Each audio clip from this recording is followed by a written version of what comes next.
You have been lied to.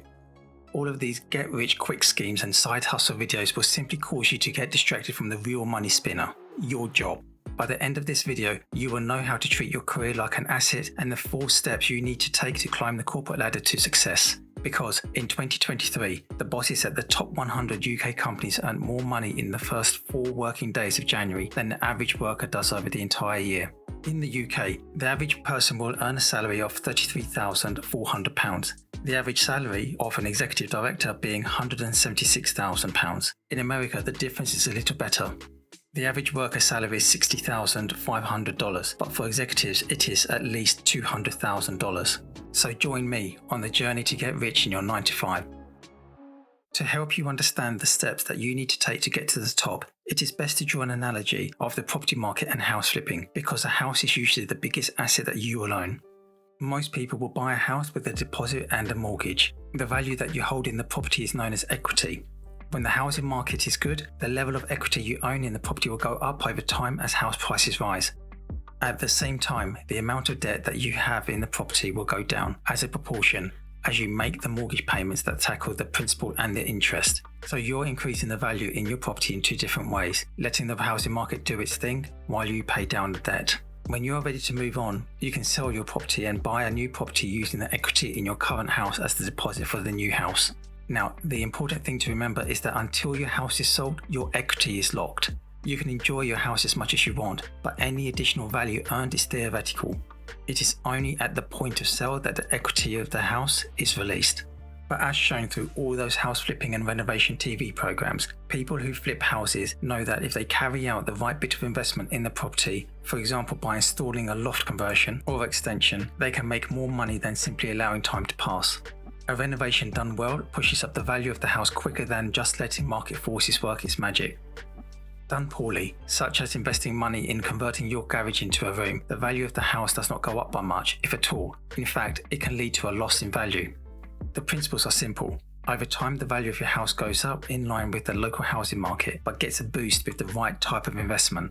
This is what you need to do with your job. You need to look at your job as if it was a house and the salary package that you have as its value. People at the top treat their career like it's an asset that has value. Your career is the biggest intellectual property asset you have. Now let's apply those house flipping principles to your career.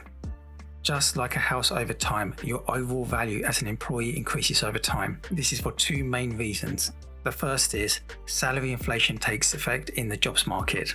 And the second reason, as you gain experience, you develop your specialism. This last point is not to be underestimated because over time, your increase in knowledge leads to a natural improvement in efficiency in your role. So if experience drives money over time, what is the equivalent of renovating?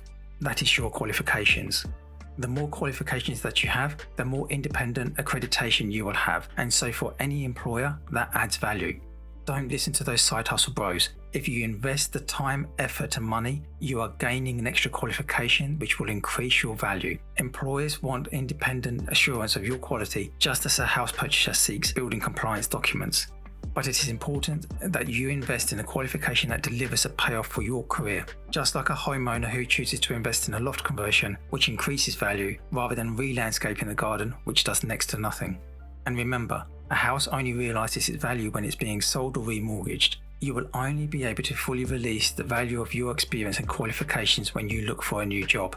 Because when you apply for a new job, especially with a new employer, they will consider your worth to their organisation as an overall package, including the money they save in having to train you up.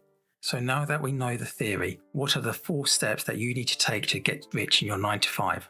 They are: 1. Develop the fundamentals. 2. Become a subject matter expert.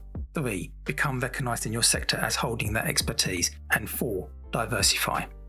The first thing that you need to do in your career is develop the fundamentals. Whatever field of work you are in, you need to develop the fundamentals and begin to apply your skills. You need to ensure that you fully understand the key elements of your job. Once you have developed these, you will be able to work anywhere within your industry. As a lawyer, I made sure that I locked down my research skills, interviewing skills, and advocacy skills as quickly as I could because these skills are absolutely fundamental to being a good lawyer. Once you have established the fundamentals, you need to develop expertise, combining your technical knowledge with your fundamentals. You will need to not only do your job, but you need to learn around your job. You need to start reading and researching things that will make you an expert in your field. Once you develop that expertise, employers will pay you a premium for your knowledge. It is at the stage that you are seeking to become an expert that you should look to get a sector-specific qualification, which will be a passport document for more money because it is documentary evidence of your expertise that you can take from job to job. It is often when you are at the expert stage that you will become headhunted. Ideally, you will combine that sector-specific qualification with membership of a professional body. This will be a membership that you could take with you from job to job. Having become an expert and recognized as such through professional membership, you should then look to diversify. Diversification is a two-step process. The first step is knowledge diversification, when you build upon your technical knowledge by studying other topics that are not needed for the technical aspects of your role but can be applied more generally. This is what Tim Ferriss calls being a generalist specialist. For example, if you are a graphic designer, you might want to do a management course because it shows your new employer that you can manage a team below you and lead the team below you. The second step is career diversification. This is a technical term for side hustle. So you keep your 9 to 5, but you also look to earn extra income on the side. This is not something new, and in fact, rich senior people have been doing it for years. Business people sit on multiple company boards. Doctors do both private and public work, and lawyers practice as well as sit as judges. And the best thing is that because of your level of expertise, your employer will prefer to have part of you making their money while you have a second role than lose you your knowledge and your experience. Don't ever let people, including internet gurus, convince you that a 9 to 5 isn't worth it.